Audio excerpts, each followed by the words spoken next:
بسم الله الرحمن الرحيم. السلام عليكم ورحمة الله تعالى وبركاته. halkan waa baahinta biji media waxaan idin soo qaadaynaa inaan isku dabageyno qaybtii labaad oo halkan aan ku soo bandhigi doono diyaaradda nooca shahiidka loo yaqaano ee dalkaasi Iran ay markaasi ku aafaysay dagaalkan oo noqday mid khatarteeda ay markaasi ka noqoto star ama ay ka noqoto diyaaradaha ugu caansan ee raadarada iyo qaybaha kala duwan ee difaaca loogu talagalay haba yaraatee ay holin waayeen ama ay qaban waayeen ayaa waxa ay maanta isku maqiiqday oo ay noqotay in refinery ugu weyn ee batroolka lagu safeeyo dalkaasi Imaaraadka ama dalkaasi Dubai ay noqotay ee qaybta waliba badda ku taala in ay kaga gariiriso halkaas oo qiiqa iyo ururadu ay cirka isku shareertay iyadoo sidata hubkeedii iyo qaabkii ay isu qarxiso oo loo yaqaano shahiid inaanay sooba noqon oo halka ay ku dhacdo ay halkaasi ku galafto oo ay iyaduna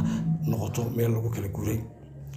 haddaba haddii aynu eegno dhinaca kale maadaama uu dagaalkan aynu ku sheegnay inuu yahay dagaal dhaqaale oo haba yaraatee aan sina looga dhaqaajin karin inuu yahay dagaal ku salaysan dhinaca dhaqaalaha ayaa iyana waxaa weerarkii labaad ay ku qaaday dhinaca refineeryada ama qaybaha shirkadaha waaweyn oo billions dollar ku sifeynaya ama shidaalka Masar iyo howlahaasi markaasi ay mariso dalkaasi Israa'iil ee ka gudba aagaasi oo 42 bilyan lagu sheegay ayaa waxay noqotay in iyagana maanta ay naaraha ka waraabso dalkaasi Iran oo markaasi uu aflabadii yeelay ra'iisul wasaaraha dalkaasi Israa'iil Benjamin Netanyahu.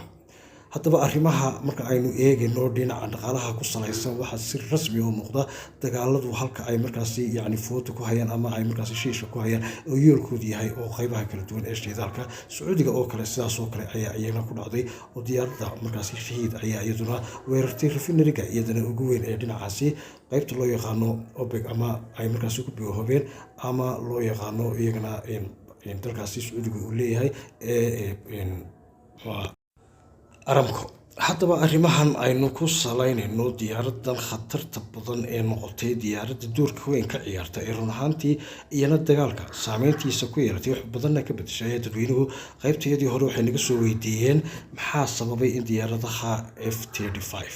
oo ah jiilka shanaad ee ugu dambeeya ay noqdeen qaar markaasi gaabis ka noqda dagaalkan run ahaantiina doorkii ay ku lahaayeen ka qayb qaadan waayeen. haddaba arrintaasi marka aynu sharaxno ama dib u eegno weelka ay markaasi sitaan ee dhinaca shidaalka iyo gaadhida masaafada dheer iyo dagaalka markaasi ay ka galayaan dalka ballaaran ee buuraleyda iyo biyaha isugu jira ee markaasi xeebaha ballaaran leh ee dalkaasi Iran ay noqotay in ay ku haftaan wajadihiisa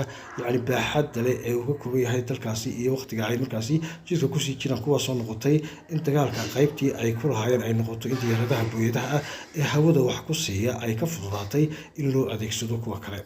haddaba dhoola cadaynta marka aynu eegno dalkaasi Iran iyo dhibaatada juuq iyo jaaq laga leeyahay marka la eego madaxweyne Trump oo had iyo jeer dhinaca saxaafadda aad ugu xidhnaa hadduu yahay bartiisa uu ku leeyahay barta X iyo hadday tahay dhinaca markaasi TV-yada markaasi ama dhinaca wartabiyayaasha caalamiga ee dalkaasi Mareykanka inuu had iyo jeer siiyo oo stage-ka soo istaago kuna gudbiyo wararka kala duwan ee ka soconaya dhinaca saxaafadda dunida ayaa noqday mid afkiisa uu juuqda gabo.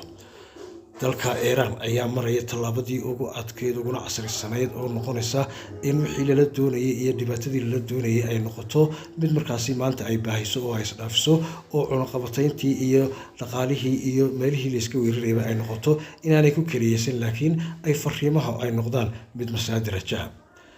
haddaba dalalka Israa'iil iyo toddobada markaasi qayb ama 6 markaasi xubnood ee markaasi dalalkaasi khaliijka ayaa iyaguna noqonaya qaar markaasi ay saameynayso arrintaasi oo ah in ay meelihii markaasi shidaalka lagu safeynayay saldhigyadii ciidamadu ay markaasi ku lahaayeen iyo beegsiga